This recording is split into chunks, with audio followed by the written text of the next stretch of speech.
सत साहिब सतगुरुदेव की जय। बंदी छोड़ कबीर साहिब जी की जय। बंदी छोड़ गरीबदास जी महाराज जी की जय। स्वामी राम देवानंद जी गुरु महाराज जी की जय हो।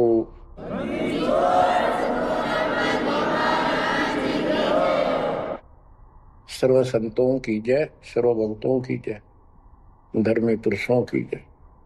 श्री काशी धाम की जय, श्री सुडानी धाम की जय, श्री क्रोथा धाम की जय, श्री बरवाड़ा धाम की जय।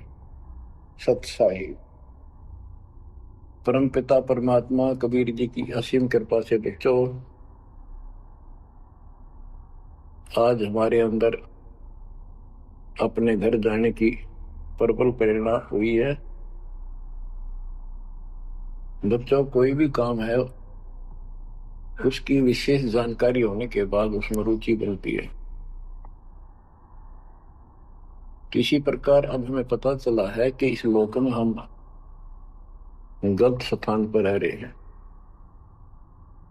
और आपको यह भी याद दिलाया जाता है कि ये शरीर नहीं रहेगा। जिस परिवार को देखकर हम खूब खुश हैं और होना भी चाहिए, पर ये साथ कितने दिन का है यो तक भी ध्यान देते नहीं। इसके ध्यान ना देने से हम जन्म और मरण के इस महान कष्ट को भोग रहे हैं, इस महान कष्ट को झेल रहे हैं। अभी तक कोई इस तरह सच्चाई कहने वाला नहीं था। जैसे कोई यूं कह देता ना कि भाई ऐसे ऐसे हो सकता है, मृत्यु हो जाएगी, तो यूं कहा करते भाई ये बात ना बोला, मृत्यु हो जाएगी, अच्छी बात बता। यानी यूं कहना बुरी बात मानने थे कि मुंह ना कह, मौत भी हो जाएगी, कभी संसार भी छोड़ना पड़ेगा। यानी इस सच्चाई को अवॉइड करने की चेष्टा करते थे। तो बच्चों, कबूतर क्या करता है, जब बिल्ली निकट आ जाती है वो डर जाता है, उड़ने की बजाय आंखें बंद कर लेता है और सोच लेता है खतरा टल गया, तो वो उसकी गर्दन मरोड़ के खा जाती है। अब आंखें बंद करें काम नहीं चलेगा, ये तो खोलनी पड़ेगी, हिम्मत करनी पड़ेगी, यहां से उड़ना पड़ेगा, काल से बचना पड़ेगा। पहले जैसे 12 कबीर पंथ चले हैं, उससे पहले ये हिंदू धर्म, उसके बाद ये यहूदी धर्म, ईसाई धर्म, फिर मुसलमान धर्म, जैन धर्म, और ये 12 पंथ,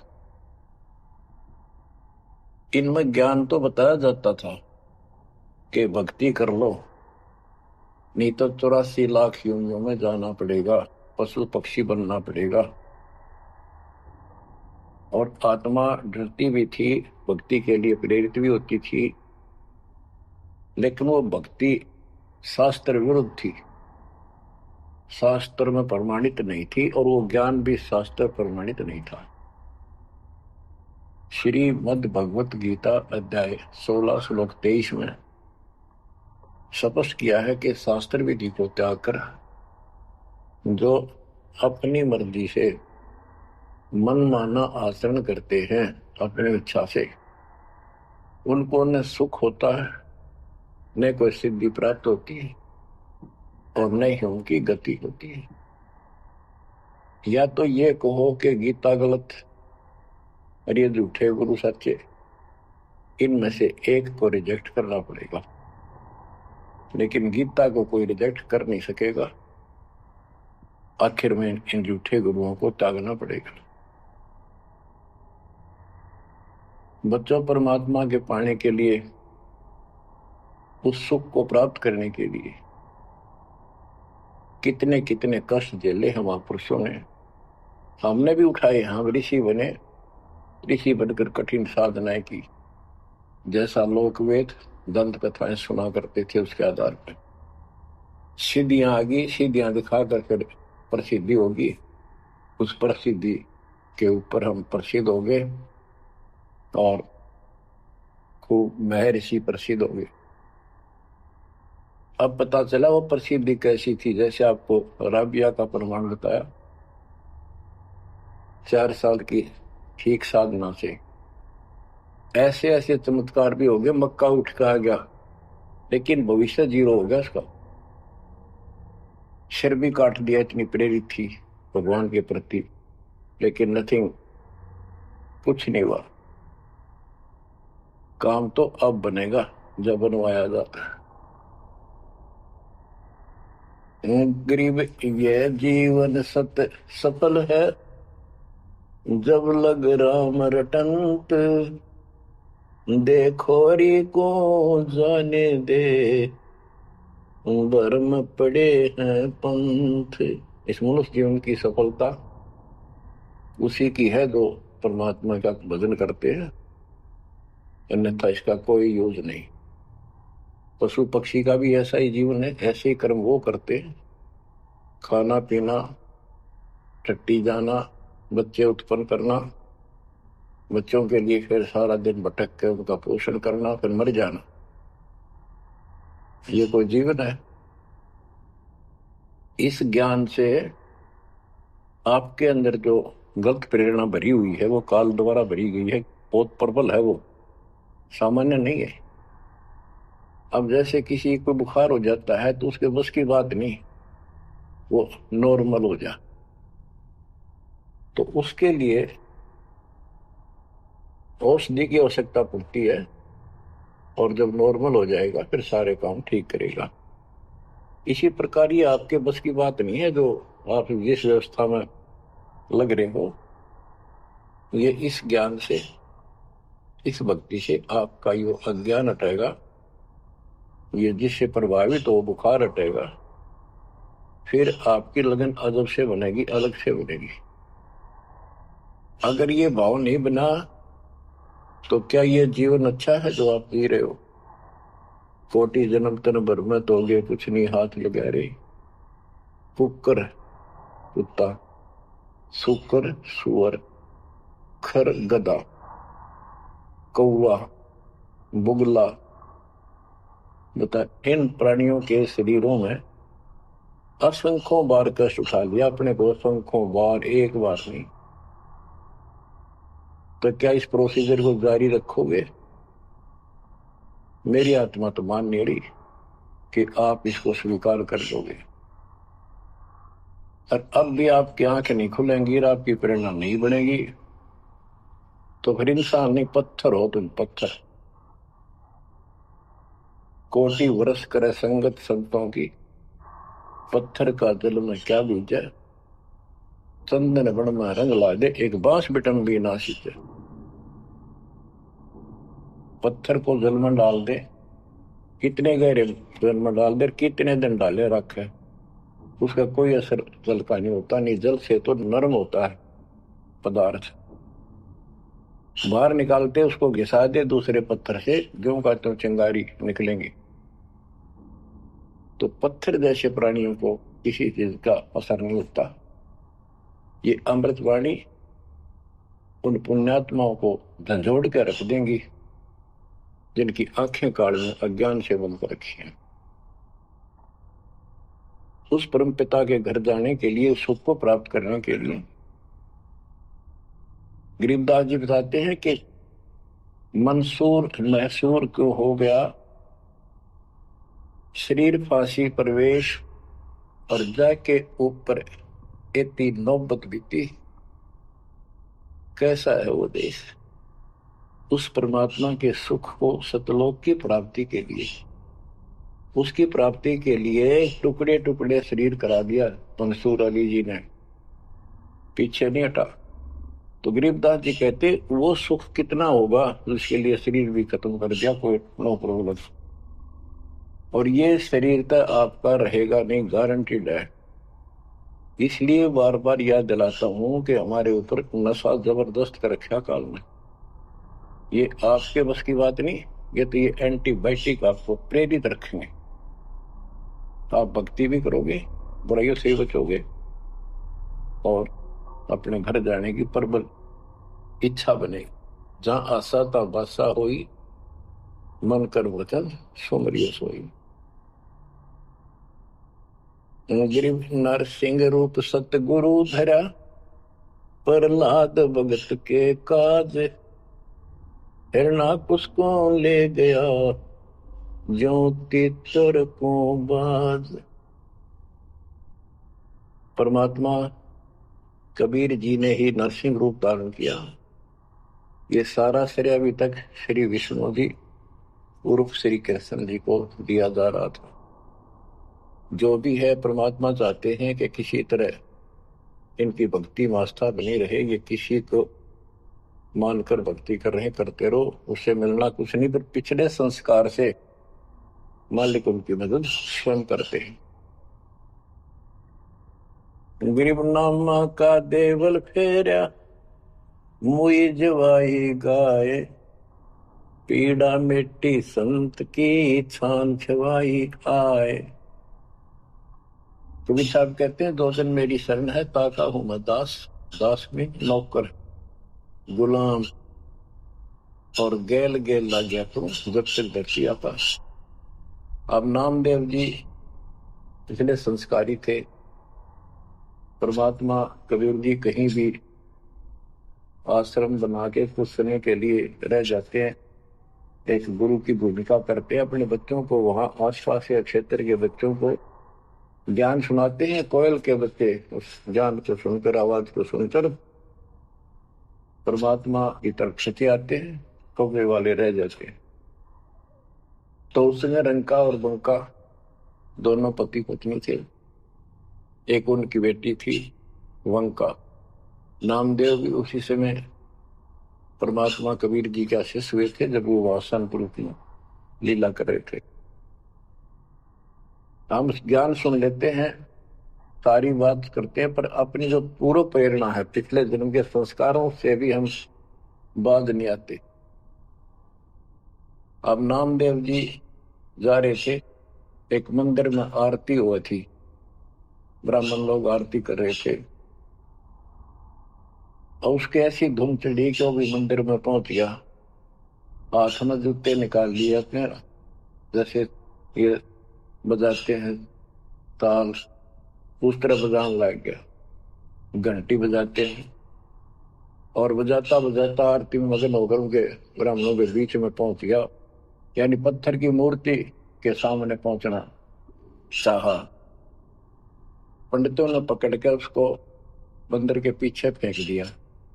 ये शूद्र छोटी जाति का समेत दूसरों आ गया, हमारा धर्म भ्रष्ट कर दिया, हमारे भगवान को इसने रुष्ट कर दिया। वो तो फिर भी पड़ा पड़ा मन की आरती कर रहा था, लो लगी थी दाता में। तो परमात्मा उस मंदिर का मुंह नामदेव की तरफ कर दिया और पंडित पिछली साइड में खड़े घंटी बजा रहे थे। आश्चर्यचकित हुए। तो एक दिन नामदेव रंका बंका के घर गया, तो उस दिन वंका लड़की, रंका और वंका जंगल में लकड़ियां लेने गए हुए थे। पीछे और लड़की अकेली थी, वह कोई पट्टी तैयार करे थी, जैसे किसी के चोट लग जाया करे, हल्दी वगैरह लगा के। नामदेव बोला, बहन किसको क्या हो गया, किसको चोट लगी, किसके लिए पट्टी बना रही हो? वंका बोली, रे नामदेव तो गुरु जी ज्यादा दुखी ना करा था, तो भाई मर्यादा में नहीं रहता, वहां के जरूरत थी तेरे को जाने जिस मंदिर में, अपना मंदिर में जाना भगवान ने अलाउड थोड़ा कर रखा है, मानता नहीं तो तेरे लिए, तेरी इज्जत रखने के लिए गुरु जी तेरे मंदिर फेर गए थे, हाथा चोट लगी भाई, उनका पट्टी बांधे। नामदेव गया, देखा तो सचमुच गुरु जी के हाथों में चोट लगी हुई है और वंका ने पट्टी बांधी। तो बच्चों, हम भक्ति भी करते हैं पर अपने संस्कार फिर भी कोई न कोई अड़ाए रखते हैं, ये परमात्मा को परेशान करते हैं। अब आ गया है कति पीक टाइम, अब ये बात नहीं चलेगी। पहले तो चलो को रह गए, कोई बात ना, पैर पकड़ लिए भगवान ने, अब क्या फिसल गया पैर, तो पता नहीं कहां पड़ोगे जाकर। ऐसा अजब गजब का ज्ञान दे दिया, ऐसा समाधान आपको दे दिया, और ऐसे समय में मानो श्री मालिक ने। तो आंखें खोल लो। गरीब नामा का देवल फेरा, मुई जवाई गाए, पीड़ा मिट्टी संत की, छान छवाई आए। अब जिसमें नामदेव जी ने मंदिर घुमा दिया, घुमाया तो मालिक ने था, लेकिन मालिक अपने नाम नहीं लेते। करा करावे साइया, मन में लहर उठा, दादू सदर जीव के आ बगल हो गया। उनकी महिमा ज्यादा होगी, मुसलमान धर्म के लोगों को दिक्कत हुई। उन्होंने राजा को कहा कि ऐसे ऐसे काफिर है, वो दुनिया को गुमराह करता है कि मुर्दे जिंदे कर देता है, मंदिर घुमा दिया, ऐसे कर दिया। राजा ने पकड़ के बुलाया और कहा ये गाय काट दी वहां पर, इसको जिंदा कर। जब जाने तो संत है, नहीं तो आज तेरी गर्दन यही काट दूंगा। कबीर साहब कहते हैं हम फिर वहां गए अपने बच्चे के लिए और उस गाय को जीवित किया।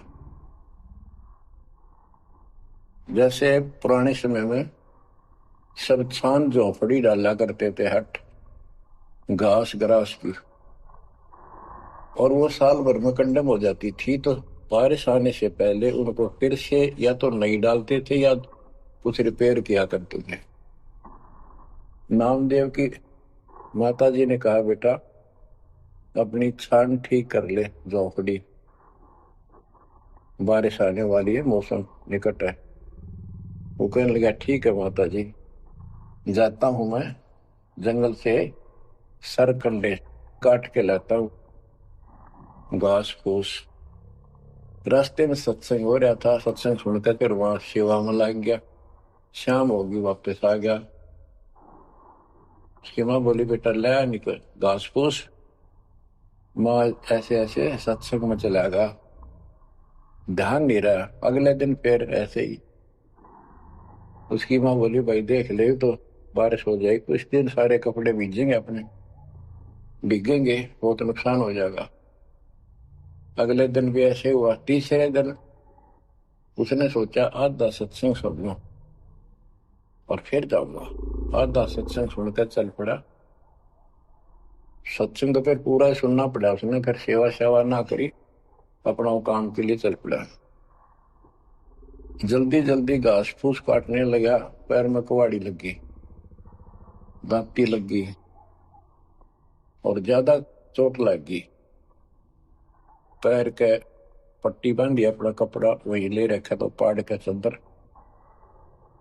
और उसी दिन परमात्मा ने नामदेव का रूप बनाया और खूब ये सरकंडे सिर पर धर के लाए, आके छान बना दी और डाल दी। नामदेव शाम को लंगड़ाता लंगड़ाता पहुंचा। माँ बोली के ला गया बेटा? उन्होंने बताया माँ ऐसे ऐसे आज भी ना लड़ पाया मैं तो। माँ उस झोपड़ी से आगे पहुंच गई, बेटे को तकलीफ सी देख के क्या लग गया बेटे का। माँ माफ करिए आज भी नहीं सामान जान पाया मैं तो, वो ऐसे ऐसे बन गई मेरे साथ। कोशिश करूँ था जल्दी जल्दी काटूं, माँ दुख पाओगी। मेरे तो पैर में कुहाड़ी लगी है, दांती लगी, चोट लगी और चला भी नहीं जाता। माँ ठीक होती बनाऊंगा झोपड़ी। उसकी माँ उसके मुंह की तरफ देखे और कहा बेटा क्या बोल रहा है तू अभी तो आया था झोपड़ी खुद बना के गया, बेटा क्या कह रहे हो, ये चोट कब लगी तेरे? नामदेव निकट आया, देखा ताकि झोपड़ी बना रखी है गजब के सरकंडे लाके। ऐसे तो आसपास की तो थे भी को नहीं, ऐसा घास फूस। नामदेव खूब रोया बैठे। माँ भगवान थे, परमात्मा थे वो तो बच्चों जो दिन मेरी शरण है ताका हूं मैं दास, गेल गेल लग गया जब तक धरती आकाश। ये किसी जन्म में भक्ति खूब करी थी, जैसे इस युग में और इस युग के फिसले हुए भक्ति गजब की रहती है, क्योंकि यह साधना शास्त्र है। मोक्ष ना होता तब तक परमात्मा इनके साथ रहे, इनसे चमत्कार भी होते रहते, नाम भी हो जाता, पर काम तो ना बढ़ा, मोक्ष तो ना हो। तो ये जो ज्ञान आपको सुना जा रहा है, ये हर पहलू पर आपको सतर्क किया जा रहा है। तो या तो इस भक्ति में छोड़ दो, रिया कति दृढ़ हो जाओ, कमर कस लो, अब के पीछा छुटवाना है। ये लल्लो पत्तो बहुत होली, केवल हम सुख मांगते हैं, धन मांगते हैं, बेटा ना तो बेटा मांगते हैं, और धन संपत्ति मांगते हैं। ये तो बिना मांगे दे देगा, जब दिल डट गया आपका, दृढ़ रहे तो कोई भी काम है दृढ़ता के साथ होता है। कबीर साहब कहते हैं, कबीर धीरे धीरे रे मना, धीरे सब पूछो, माली सींचे सो बड़ा, फिर तो है फलो। आज पौधा बोया है आम का, अगले दिन नहीं लगेंगे फल उसके, महीने 20 दिन भी नहीं लगेंगे, वर्षों उसकी सेवा करनी पड़ेगी। एक बार पेड़ बन जाने दो, फिर देखना आपको छाया भी और फल भी इतने देगा, आप भी खाइयो, रिश्तेदारों को खिलाइए। इसी प्रकार इस भक्ति रूपी पौधे को पेड़ बना लो। दास देख रहा है, दास ने शुरुआत जब की थी, उनकी क्या स्थिति थी मेरे भक्तों, वो डटे रहे, टिके रहे, आज हर तरह से उबारा है, संसार से न्यारा है, और मोक्ष मिलेगा, जो जन्म मरण का कोड कटेगा। गरीब कबीर के 100 बंजारा हुआ, आप भक्ति के हेत कंकर वोई जान के, दन्ना भगत के खेत। दन्ना भगत जी बहुत जबरदस्त भगत थे, बहुत जबरदस्त लगन लगी हुई थी उनकी। दया भाव संत में होती है। बारिश हुई, सभी किसान ज्वार बीजने चल पड़े, और तन्ना की पत्नी ने भी ज्वार दे दी, 5 किलो पहले खेत में बो के आओ। भगत जा रहा था बैल लेकर के, हल लेकर के, रास्ते में 4-5 भगत भूखे बैठे थे। तब भगत स्वाभाविक साधु संत को देखकर राम राम करी, उसने बैल खड़े कर दिए, बैठ गया 2 मिनट भगवान का। सुबह सुबह पता चला कि उन्होंने 3 दिन से भोजन नहीं खाया था और मरने के कगार पर। कहने लगे, भगत हम तो मृत्यु के निकट हैं, कहीं भोजन नहीं मिला, क्योंकि रेगिस्तान राजस्थान या भी पहले सारी स्थिति ऐसी थी नहीं, बढ़िया वाली जनता थी। बारिश हो गया तो फसल होगी, ना तो भूखे मरा करते। तो भगत जी ने सारे के सारे ज्वार रख दी उनके आगे, बीज, वो मरे थे भूखे, सारी खा गई। अब वो चल पड़े। भगत जी ने सोचा ही वे घर वाले लड़ेंगे, पत्नी भी गर्म मिजाज की थी, और इसमें तो भाई कोई भी टोक दे, बीज भी कित खा गया तो कित खो दिया। किसान का तो जीवन होता बीज, लेकिन उसने परिवार न्यौछावर कर दिया। कंकर इकट्ठी की लोगों को दिखाने के लिए, जैसे और बीज बो रहे थे, ऐसे कंकर बखेर के हलवा के सामने घर आ गया, खेत में जाकर नहीं देखा। कुछ दिनों के बाद औरों के ज्वार गजब की उगरी, और भगत जी के खेत में तुम्बे मतीरों की बेल उगरी बिना गिरती की, और मतीरे लग गए मोटे मोटे, ये तुम्बे ऊपर नीचे पुड़े नो भरी दिखे, उनका खेत बना दिखा। कुछ दिन के बाद क्या होता है कि बारिश ना होने से उस क्षेत्र में अकाल जैसी स्थिति होगी, और ज्वार किसी का हुई, किसी की थोड़ी बहुत हुई, बिल्कुल नहीं हुई। तो वो तो बात की बातें हैं। किसी ने जाके धन्ना भगत की पत्नी को बता दिया कि तुमने ज्वार नहीं बोई। वह बोली, बोई, बो पाया हमारा भगत।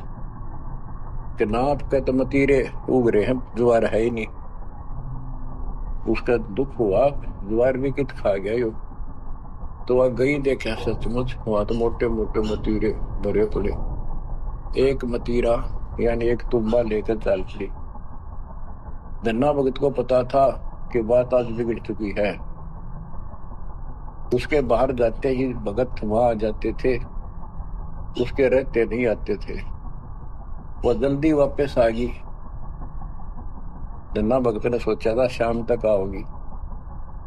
भक्तों से कहा तुम जाओ, बात आज गड़बड़ है। सिर पर मतीरा रख रखा।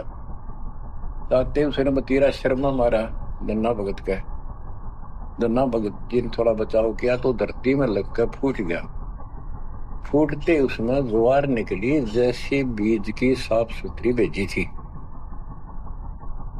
अब भगत जी तक टेढ़ा पड़ा, सर बचाया, और वह देवी देख रही थी, कभी धन्ना भगत को कभी ज्वार को। तो वह बोली ये कहां से आ गई ज्वार इसमें। धन्ना भगत नहीं बोला। वह फिर खेत में गई, वह ज्वार उठा कर अंदर रख ली। वहां जाके देखा कपड़ा बिछाकर मतीरे फोड़न लागी, ढेर लाग गया।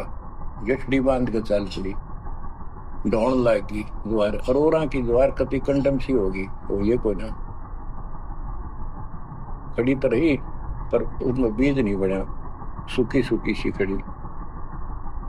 अब वह 5-6 गठड़ी ले आई भर भर के। भगत बोला जितनी अपनी होनी चाहिए थी ना तेरे खेत में उतनी रखना, ज्यादा ना लेना। भगतमती ने बोली तू तो ऐसे करा कर, भगवान ने दी है सारी लाऊंगी। वह गठड़ी भर के चाली। जब उसका कोटा पूरा हो लिया, वहां तक तब बोझ मरती आई बाहर खूब लग गया। उतारी तो सारा फूस बना पाया। एक फेर लाई, वो भी नहीं हो गया, हार के बैठ गई। फिर धन्ना भगत के खेत में तुम्बों से द्वार निकला, गांव इकट्ठा हो गया। भगत बोला भाई अपनी बांट लो थोड़ी थोड़ी, तो सारे भूखे मर तो बच जाएगा गाँव। तो सब ने अपने हिसाब का थोड़ा थोड़ा ले लिया, और फिर भी उबर दी रहेगी। बच्चों ये बातें कोई बनावटी नहीं है।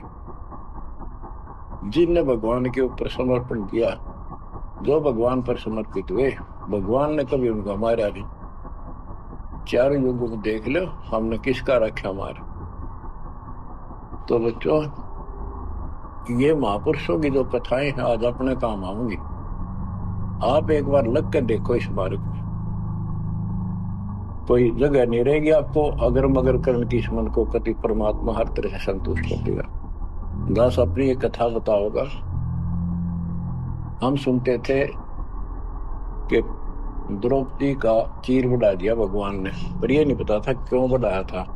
वो तो अब इस तत्व ज्ञान से निखार हुआ कि कबीर परमात्मा ने एक लीला करके उसका लीर ग्रहण किया कपड़ा, और उसके कारण बढ़ा था। तो किसी को कहते वो मानता नहीं था, ये कोई बात है, कैसे हो सकता, ऐसे नहीं हो सकता, वैसे नहीं हो सकता। हम भी मानते थे कि चल ना होगा, पर भगवान तो है और बहुत काम कर रखे हैं। और मन मानता था भगवान कुछ भी कर सकता है, क्योंकि आस्था जब भी बनती है जब ये भावना बढ़ जाएगी परमात्मा जो चाहे सो कर सके। इम्पॉसिबल वर्ड नहीं है उसकी डिक्शनरी। आपको बताता हूँ, नाम ले लिया, 2-3 साल हुए थे बस। 1988 में नाम लिया, 1989 की बात है। तो एक मकान बनाया, ऊपर मकान बना रखा है, उसके ऊपर एक गैलरी ही पे पूजा स्थल बनाया 5.5 बाई 15 फुट का। उसमें एक गली में झांकी थी, खिड़की और विंडो, और एक अंदर आंगन की तरफ क्रॉस वेंटिलेशन बढ़िया था। तो जल्दी के कारण मैं बने बनाए वो लिया जंगले पूजा स्थल, 2 मांझ कर उनको पेंट करके लगा दिया। उनमें शीशे भी लगे हुए थे। एक शीशा टूटा हुआ था, एक शर्फ खिड़की का, वो डबल होते। मैं ये चढ़वा देंगे बाद में, जल्दी काम हो जाएगा। वहां मैंने ये भक्ति बोध छपवा कर रखी कि गुरुजी आएंगे उनको सौंप दूंगा, वो आगे भक्तों को देते रहेंगे जब कोई दीक्षा लेगा। ऐसे सेवादास करने लगा। क्या हुआ कि उस जो शीशा फूटा हुआ था उसमें के चूहे बढ़कर उनको काटने लगे। और उस समय क्या था, जब वो जंगले लगाए तो जाली ले आया था, ये एक लोहे की जाली जो मच्छरों से बचाने के लिए खिड़कियों पर लगाई जाती बाहर की साइड। और वो गलती से वो गलत काट के दे दी। मैं वो साइज लिख के उस लोहे